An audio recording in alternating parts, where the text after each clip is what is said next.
Hello students, अभी जो आपके लिए टॉपिक शुरू करने वाले हैं वो करने वाले हैं इनकम टैक्स का।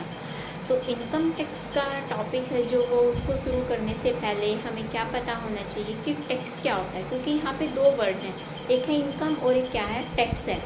तो पहले हम किसकी बात करेंगे, टैक्स की बात करेंगे कि जर्नली टैक्स होता क्या है। देखो, किसी भी कंट्री की गवर्नमेंट को क्या चाहिए, पैसा चाहिए। किस काम के लिए पैसा चाहिए, स्पेशली उस कंट्री की इंफ्रास्ट्रक्चर डेवलपमेंट के लिए। तो इंफ्रास्ट्रक्चर जो डेवलपमेंट है या फिर हम इंफ्रास्ट्रक्चर फैसिलिटी की बात करें तो उसके अंदर क्या क्या जो सुविधाएं हैं, किन किन को इंक्लूड किया जाता है, जैसे कि रोड की सुविधा है, रेलवे की सुविधा है, रेलवे ब्रिज है, अंडर ब्रिज है, ओवर ब्रिज है, कोई सीवरेज सिस्टम है, बिजली की व्यवस्था है या पानी की व्यवस्था जो की जाती है। तो इन सब के लिए गवर्नमेंट को क्या चाहिए, पैसा चाहिए। लेकिन क्वेश्चन यहाँ पे ये राइज होता है कि गवर्नमेंट के पास है जो वो पैसा कहाँ से आएगा। तीन ऑप्शन होती है गवर्नमेंट के पास हमेशा, जहाँ से गवर्नमेंट क्या कर सकती है, पैसा कलेक्ट कर सकती है। सबसे जो पहला ऑप्शन होता है, हर कंट्री में एक सेंट्रल बैंक है। जैसे अगर हम इंडिया की बात करें तो यहाँ पे इंडिया के अंदर जो सेंट्रल बैंक है हमारा, वो कौन सा है, RBI, reserve bank of India. जो आरबीआई है, आरबीआई को गवर्नमेंट क्या कर सकती है, ये ऑर्डर कर सकती है कि हमें इतनी करेंसी चाहिए, इतना पैसा है जो हमें चाहिए, जो यहाँ पे हमें क्या करना है, खर्च करना है। जैसे जब भी बजट डिसाइड गवर्नमेंट करती है तो उस टाइम पे ये सारी चीज़ें डिसाइड की जाती हैं कि किस सेक्टर में कितना पैसा गवर्नमेंट है वो इस साल में क्या करेगी, खर्च करेगी। लेकिन गवर्नमेंट आरबीआई से इतने नए नोट नहीं छपवा सकती। अगर गवर्नमेंट ऐसा करती है तो क्या हो जाएगा, जो वैल्यू है मनी की वो क्या हो जाएगी, डाउन चली जाएगी। तो गवर्नमेंट ऐसा नहीं कर सकती। सेकंड ऑप्शन है वो गवर्नमेंट के पास क्या बचा कि गवर्नमेंट इंटरनेशनल लेवल पे पैसा है जो वो बोरो कर सकती है। इंटरनेशनल लेवल पे पैसा कहाँ से बोरो करेगी, जैसे आज के टाइम में बहुत सारे इंस्टीट्यूट है जहाँ से पैसा गवर्नमेंट बोरो कर सकती है। जैसे IMF है, वर्ल्ड बैंक है, इंटरनेशनल मॉनेटरी फंड या वर्ल्ड बैंक, वहाँ से अगर गवर्नमेंट पैसा लेगी, पैसा बोरो तो कर सकती है। लेकिन जैसे डेवलपिंग कंट्री है इंडिया जैसा कंट्री, बहुत पैसा है जो वो बोरो करता है गवर्नमेंट यहाँ पे कंट्री में इन्वेस्टमेंट करने के लिए। लेकिन गवर्नमेंट को वो पैसा फिर क्या करना पड़ेगा, रीपे करना पड़ेगा। और जब रीपे किया जाएगा तो विद इंटरेस्ट वो पैसा क्या करना पड़ता है, रीपे करना पड़ता है। तो गवर्नमेंट ऐसा भी नहीं कर सकती कि बहुत सारा पैसा है जो वो कहाँ से कलेक्ट कर ले या कहाँ से बोरो कर ले, कि बाहर के जो ये इंटरनेशनल लेवल पे जो इंस्टीट्यूशन है उनसे पैसा क्या कर ले, बोरो कर ले। गवर्नमेंट ऐसा भी नहीं कर सकती। तो गवर्नमेंट के पास जो तीसरा ऑप्शन जो बचता है वो क्या बचता है कि गवर्नमेंट लोगों से थोड़ा थोड़ा पैसा टैक्स के रूप में कलेक्ट करती है और उस पैसे को इकट्ठा करके क्या करती है, फिर इन्वेस्ट करती है। और स्पेशली इन इंफ्रास्ट्रक्चर फैसिलिटीज़ हैं जो इनमें क्या करती है, इन्वेस्ट करती है। तो टैक्स क्या कि गवर्नमेंट थोड़ा थोड़ा जो पैसा है वो किससे कलेक्ट कर रही है, लोगों से कलेक्ट कर रही है। एक बर्डन है, एक पूरा प्रोसीजर है, प्रोविज़न है, जिसके अकॉर्डिंग जो ये पैसा है वो क्या किया जाता है, कलेक्ट किया जाता है। तो इसको हम क्या बोलेंगे, टैक्स कहेंगे। टैक्स में भी यहाँ पे दो टाइप्स हम पढ़ेंगे, एक डायरेक्ट टैक्स होता है, एक इनडायरेक्ट टैक्स। जो डायरेक्ट टैक्स है वो डायरेक्ट टैक्स क्या होता है, डायरेक्ट टैक्स वो टैक्स, ऐसा टैक्स जिसमें जो करदाता है वो अपना बर्डन किसी और के ऊपर ट्रांसफ़र नहीं कर सकता कि मेरे को ये चीज़ पे करनी है तो मुझे ही करनी पड़ेगी, मैं उस बर्डन को किसी और व्यक्ति के ऊपर ट्रांसफ़र नहीं कर सकती। तो डायरेक्ट टैक्स का जो सबसे बेस्ट एग्जांपल है वो क्या है, यहाँ पे इनकम टैक्स की। कोई व्यक्ति अगर पैसा कमा रहा है, वो उसके ऊपर जो टैक्स दे रहा है तो वो उसी व्यक्ति को देना पड़ेगा जिसने वो पैसा कमाया है, वो उसको किसी और के ऊपर ट्रांसफ़र नहीं कर सकता।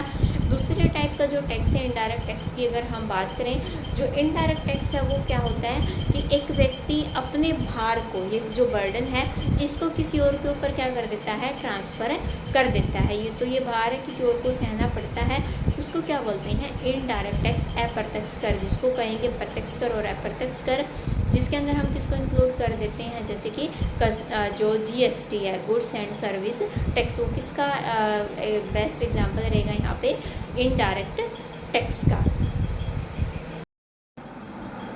अभी हमें ये तो समझ आ गया कि इनकम टैक्स क्या है, लेकिन जो हम यहाँ पे जो स्टडी करेंगे वो इनकम टैक्स एक्ट पढ़ेंगे, इनकम टैक्स एक्ट 1961। लेकिन जो इनकम टैक्स एक्ट है 1961 वो किसका पार्ट है? वो इनकम टैक्स लॉ का। इनकम टैक्स लॉ एक बहुत वाइडर कॉन्सेप्ट है जिसके अंदर क्या क्या मैटर इंक्लूड किया हुआ है। सबसे पहले है इनकम टैक्स एक्ट 1961 जो हम स्टडी करेंगे लॉ के अंदर, जिसके अंदर प्रोविज़न लिखे हुए हैं। प्रोविज़न मतलब किस तरह से जो टैक्स है वो लगाया जाएगा, क्या रूल और रेगुलेशंस होंगे उसके लिए। इसके बाद है जो annual amendments in finance act. हर साल जो गवर्नमेंट है क्या करती है, एक फाइनेंस जो बिल है वो पास करती है गवर्नमेंट, और जो भी चेंजेस किए जाते हैं वो उस फाइनेंस बिल में कि अभी टैक्स में ये चेंज करना है, उसके अंदर है जो वो सारी चीज़ें डाली जाती हैं। जो अमेंडमेंट होते हैं वो फाइनेंस बिल में होते हैं। फाइनेंस बिल है जो वो पेश किया जाता है जैसे पार्लियामेंट में, और फिर वो क्या बन जाता है, फाइनेंस एक्ट बन जाता है। और इसके अंदर क्या क्या है, इनकम टैक्स जो रूल है 1962 रूल है कि प्रोसीजर क्या रहेगा, प्रोविज़न जो प्रावधान है उनको किस तरीके से लगाया जाएगा, क्या प्रक्रिया रहेगी, उससे रिलेटेड जो मैटर है वो सब कुछ इसके अंदर इंक्लूड किया हुआ है। इसके बाद कोई सर्कुलर या कोई क्लैरिफिकेशन है जो central board of direct taxes, जो हमारे ये डायरेक्ट टैक्सेस हैं उसका एक बोर्ड है सेंट्रल लेवल पे, वो क्या करता है टाइम टू टाइम सर्कुलर या कोई नोटिफिकेशन है वो जारी करता रहता है।